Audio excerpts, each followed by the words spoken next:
Ilegalidade, falta de cumprimento, falta de disciplina na todo nível na Aruba. Na todo caminho, poderia parar com nossa falha. E isso aqui também mostra e está dando mais espaço, caminha com bobisa com hulana não está santo, todo caminho está se error. Na hulana mês tem houve erro que está tomando lugar aqui na está tomando lugar na hulana também, pero na Aruba cometendo erro por exemplo de parte de controle de ilegalidade que não ainda toma lugar maneira mas etapa último ano não por continuar se tem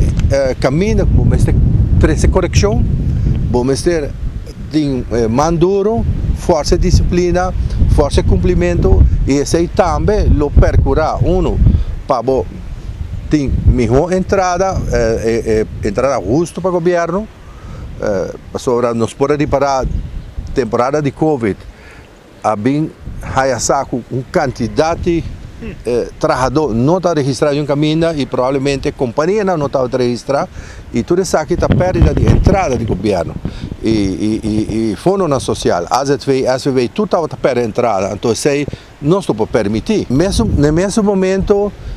ilegalidade aqui na está trazendo uma competência injusta também entre outras companhias sim que está cumprindo então tem trabalho para fazer, tem coisa para direita, pero não se quer mais agora assim fair também, não? Que bem não está para sobra, tem certo falha então é uma dona de trabalho que sempre aproveitar e que siga aproveitar que assim mal uso o momento aqui para criar ou manter cheap labor e não aumentar a produtividade dor de bom manejo, sino dor de explotação e chantagem de trabalhadores, isso não importa pouco. Reforma nesse BD, botini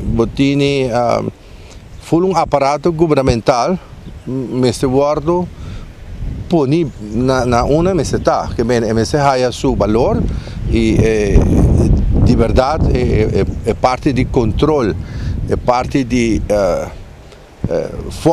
enforçar a lei e esta não está cumprindo com a lei. Mas tem castigo, não? Pero se você papel de investigação, opspores ambtenaar como esse tem, para que por duna castigo na e essa investigação mais grande, que você chega na clean up toda sociedade, ilegalidade que tem, ela ajuda nós vai para diante, para sobra placa que você haya para dentro, por destruir melhor a comunidade.